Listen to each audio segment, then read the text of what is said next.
happens if they jump higher when doing jumping jacks? So it's with the jumping jack, it's obviously everything's not going to line up exactly, but things are going to be pretty consistent, right? You're not going to like be doing jumping jacks in a way you're like jumping as high as you can, but you're going to do jumping jacks comfortably, right?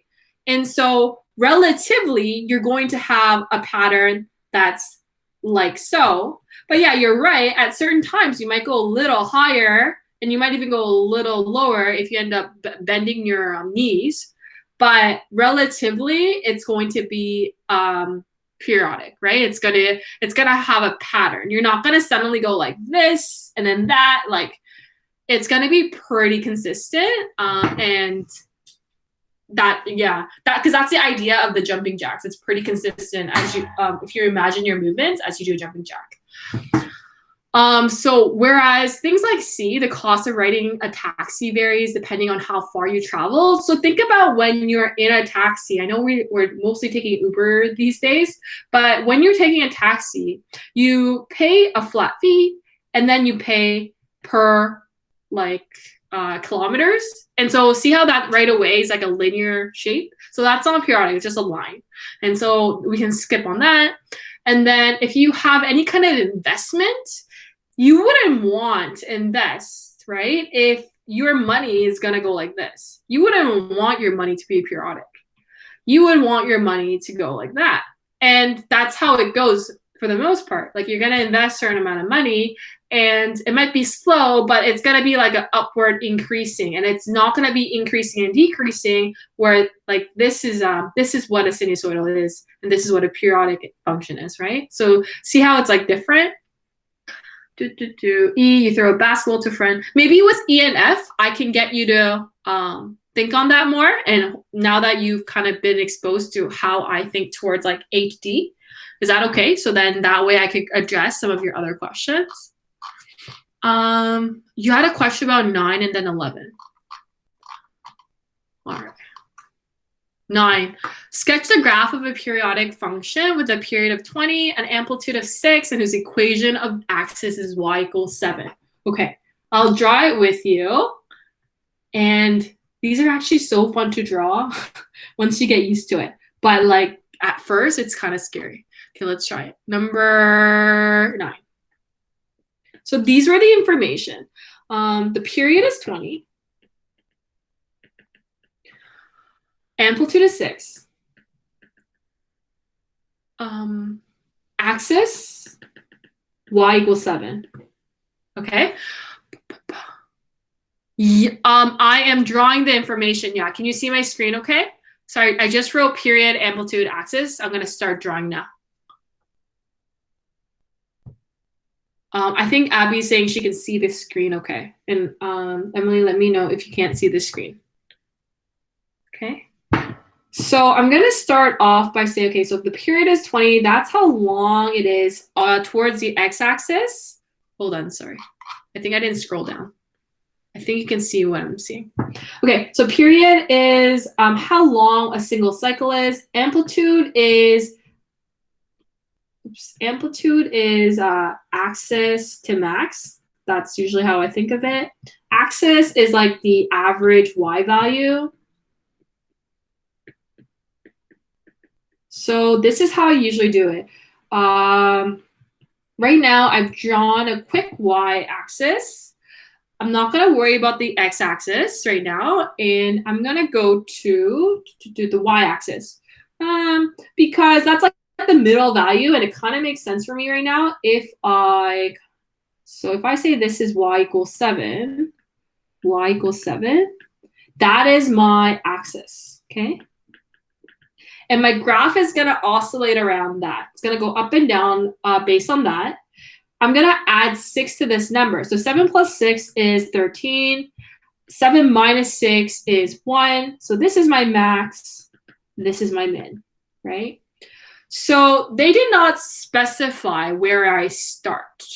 And so I usually graph, keeping in mind, okay, I want to graph in terms of sine or cosine. So remember, sine looks like this and cosine looks like this. And if they didn't specify where I start from, I can just go from wherever. Okay, so I'm just gonna simply start here, which resembles the sinusoidal graph. And the other thing to be wary of is that there are 1, 2, 3, 4, 5 parts to this. Is that correct? Wait, 1, 2, 3, 4, 5. No, I drew an extra line. I need 5 coordinates, which means I need 5 spacings or 4 intervals and 5 lines. 1, 2, 3, 4, 5 lines, correct? Because there are 5 coordinates. And instead of drawing it so that like I draw all of my X and Y axis values first, I don't do that. I kind of make it work for me. And so I'm going to just say this is going to be 20. And the reason I made that 20 is because the period is 20. And so I'm going to say, okay, so put a max there, put a value there, put a min there, because I'm making it look like the sinusoid of the sine graph. If they gave me more information, I could be more specific and draw it a certain way that they want. But those are the 3 parts they told me. So as long as I satisfy that, I'm good. The graph's fine. So here, I'll show you. I have made it a period of 20. Period of 20. I made amplitude so that, so amplitude is 6. To amp equals 6. My max in 13, min being 1, that I made up using this part. So you saw me go through that. And so, yeah, I have everything. So that's how I draw it. Any questions?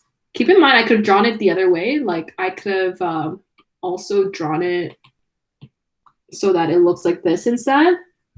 Like that's another version.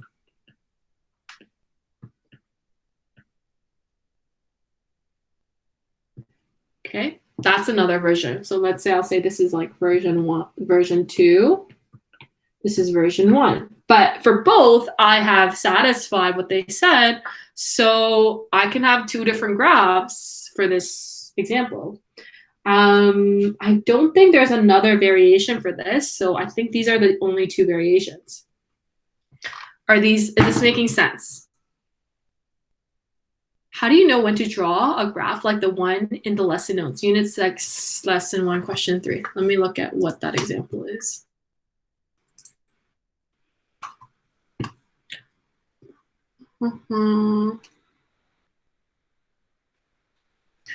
Classwork.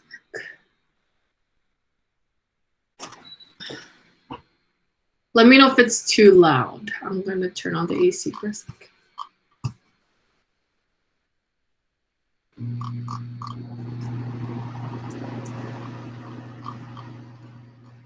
So you can't see my other screen because I'm looking at it from the computer. Unit 6, you said Unit 6, lesson 1, question 3. So question 3, oh, okay. Oh, like, so you're talking about it like this? Like that? So when do you know when you, okay. Generally, you're gonna be dealing with this.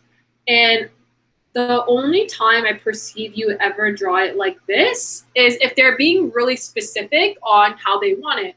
Like, let's say, like all of the, okay, the difference between a curve and this straight line is that when you have a straight line, and let's say it's in terms of distance and time, it's very concise. Like this represents a constant slope. So it's like I am doing, like, you know how a machine is able to do it like a robot, right? It's going, okay, cut, cut, cut, cut, cut, cut, cut, cut, cut, cut. That's why it looks like that. But for most of the functions that we're dealing with, this was in terms of finding the periodic function. Our unit is called sinusoidal function, not periodic function.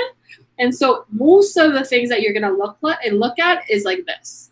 We only have this because it depends on what we're looking at. This was when you have like constant movements. Whereas when we look at like a Ferris wheel, it's more like a smoother pattern because you're dealing with a circle. A circle, you're gonna move like smoothly around. So that's like the difference. it's more common that you're going to deal with this moving forward. All right. Are we good for question 9? Okay, perfect. Honestly, it's a lot easier sometimes when we do it live. Number 11. Okay, number 11.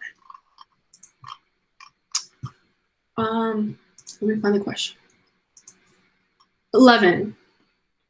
So it's a word problem. Let me print screen it.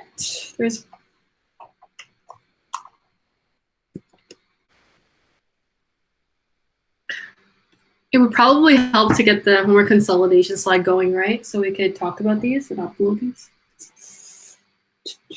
I wish I had more time for marking then. Oh well. I have to manage my time. All right, number 11. Maria's bicycle wheel. So that reminds me of the Ferris wheel question again. Anything that's round, like it's gonna work out to be like a sinusoidal function. So, okay, Maria's bicycle wheel has a diameter of 64. D equals 64. As she rides at a speed of 21.6 kilometers per hour, she picks a stone in her tire. Draw a graph that shows stone's height above the ground as she continues to ride at this speed for 2 seconds more. Okay, let's see how this question goes. So first I usually draw the visual. There's a circle with a diameter of 64. That means the radius is 32. Speed is equal to 21.6 kilometers per hour. This is 64 centimeters. This is centimeters. Let's see.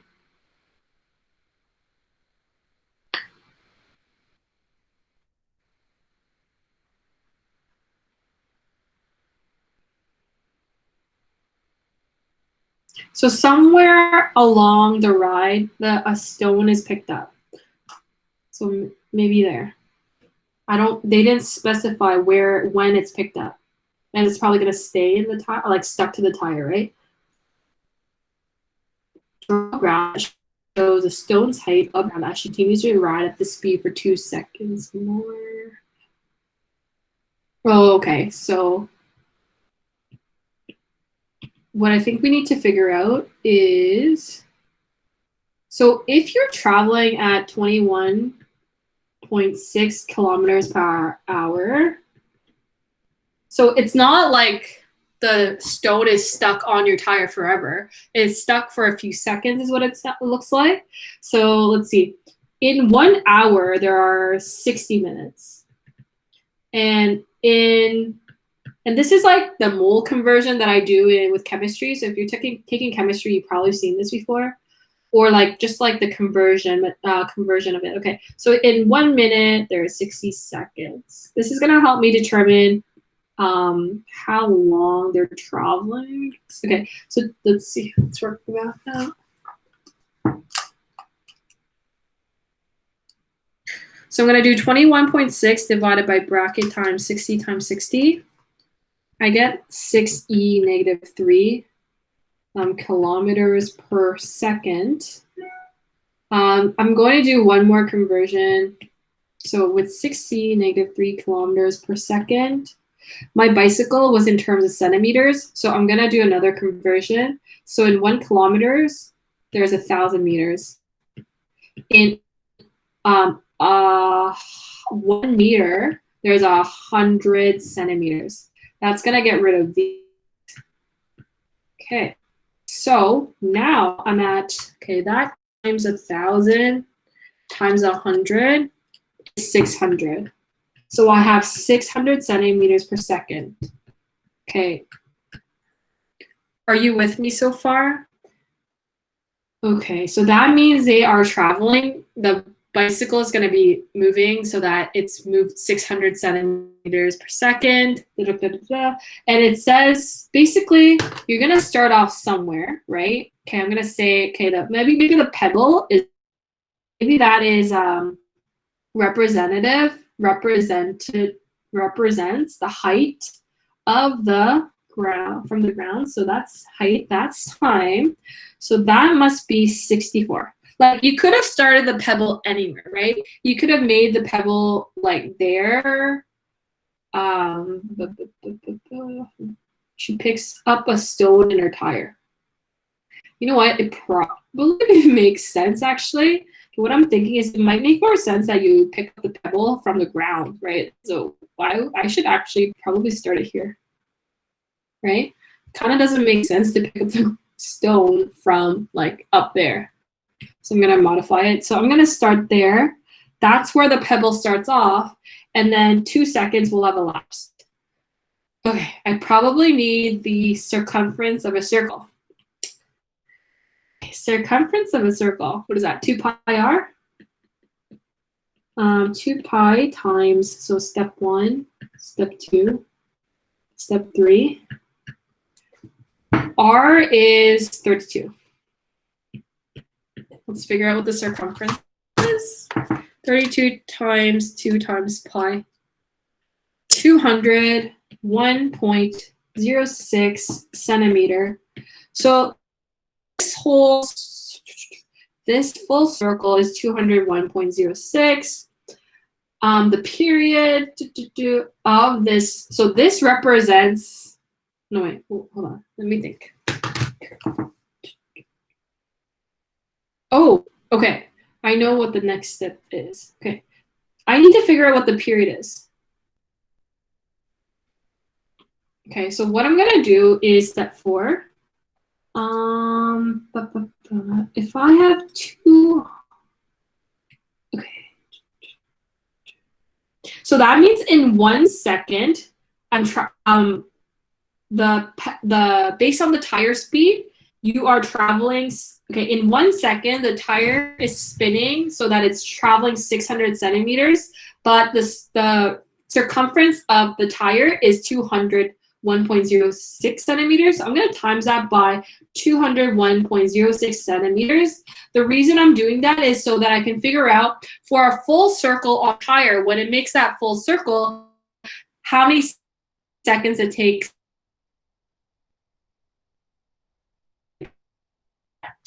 That divided by 600 is 0.3351 seconds. What does this represent? That should represent period, one period for 1 full rotation. Okay, so I need to check in with you. Did step 1 and 2 make sense? And then step 3 and then 4. Is there a step that hasn't made sense so far? Okay, you're good? Okay. All right, let's take a look at this. Draw a graph that shows the stone's height above the ground as she continues to ride at this speed for 2 seconds more. So I'm going to guess that you start at height of 0. You're going to make 1 full rotation, and you're going to do it so that, think about it this way. This is the first spot. You hit 0. The next spot you're going to hit is that you're going to hit 32. That's with respect to height. So you start from 0, you go to 32, and then you go to 64 in terms of height, and then you go to 32, and you go to 0. So how I'm going to draw it is it's like a backwards cosine. Like, you know how a cosine looks like this?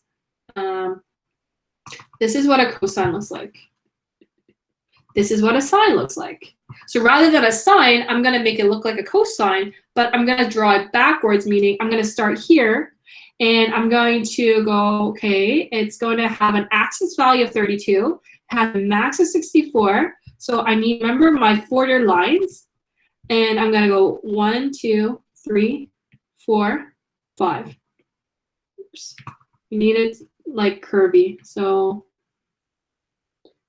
okay. So what this is going to be is I have 0.3351. So all of this is 0.3351. Okay, so they need it for 2 seconds. I'm going to quickly, what's 2 divided by 0.351? That means I can fit approximately 6 cycles because I'm getting 5.97 seconds. It's 5.97 like cycles in that. So let me just narrow everything down.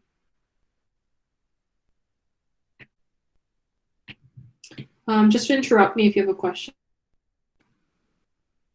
Okay, So my step 5 is that in 2 seconds, 2 seconds divided by 0.3351 seconds, I'm gonna get, I get about 5.9683 dot dot dot. That means, see how the units are not, I'm not gonna have any units associated with this per se, but I'm gonna interpret it, and that represents about 6 cycles. So what does that mean? Do any of you, can you, any of you interpret what that means? What does 6 cycles mean in terms of this question? Anyone know?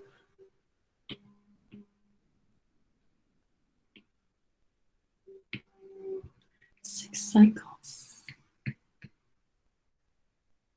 Okay, so what it means is that basically the pebble's there, right? And it's gonna rotate once, and it's gonna go, okay, pebble's there. You go, that took, how many seconds is that?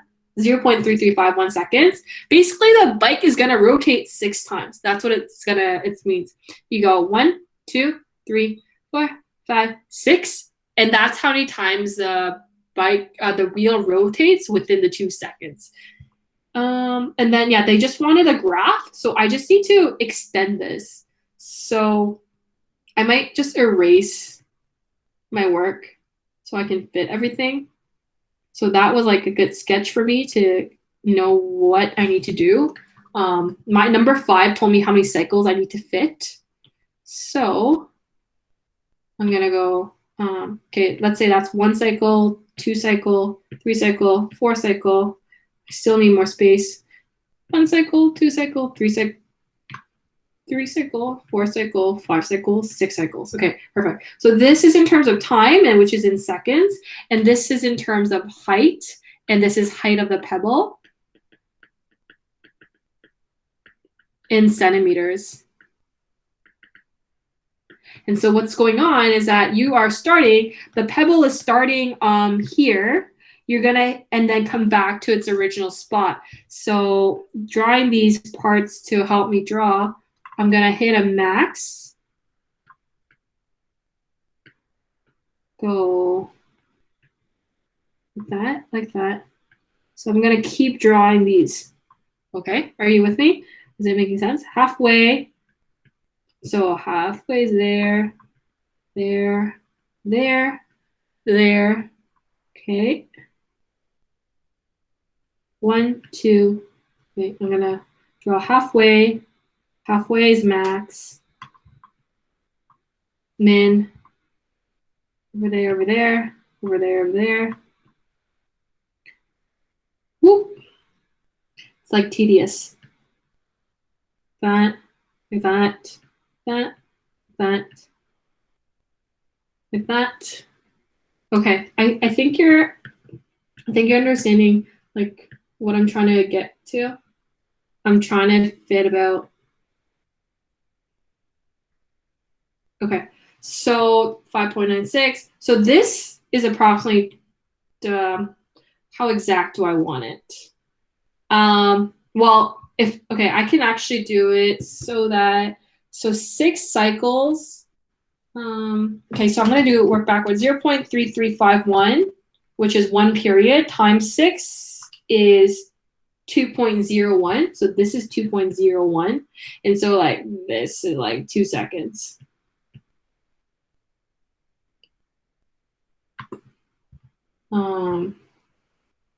I think it's like really close enough that I'm gonna say about 2.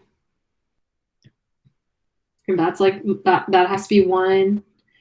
That's like 0.33-ish.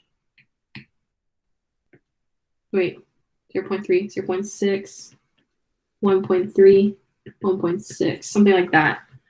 Okay, are there any questions? So can you type in the chat or use your mic for the question? So what we had to do is we had to draw the video, try to interpret what's going on. At first,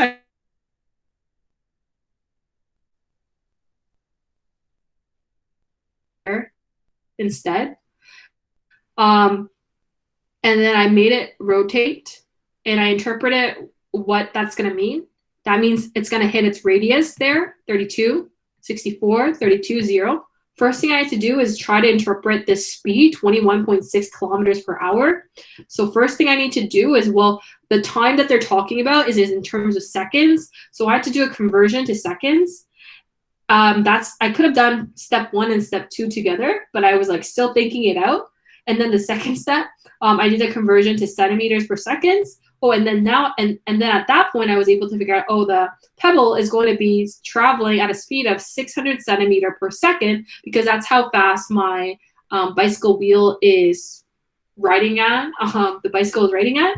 And then I found the, what is it called? The circumference of the circle, because you need to know exactly what the distance is around this circle. The 32 and 64 by itself is not really useful for me. I need to know the circumference of the circle. And then I use this number, rate of change, and then this circumference. And the way I set it up is it does matter the order you're putting it, because at first glance, I kind of thought, okay, I'm going to write 600 centimeter per second. But if I do that, I'm going to get centimeters on the top. Okay, bye, Madeline. And so I did it backwards. So I wrote 1 second divided by 600 centimeters, just because I wanted time to be on top, because I wanted to figure out how long it's going to take for one cycle. And then you times it by 200.06 centimeters, which is the circumference of the circle. And then this is how long it takes for one period, one full rotation. And then they wanted to know what the graph's going to look like for 2 seconds. And so you are going to divide that by the period, and you get about 5.968. I mean, if you round that's about 6 cycles. And so the way I drew it is I drew my first cycle. I had to make sure my graph fit up to 2 seconds, and then I worked my way. Okay, so any follow-up questions? Perfect. Okay, so I'll upload this recording, and I think this is the only question where I could upload the solution to, right? The other parts were rough work, or actually, no, I could upload the last 2, okay? I think the other parts were just kind of rough work. Bye, Emily. Yeah, don't hesitate. We can do another live session next week. Thanks for coming. I'll see you next time. Bye.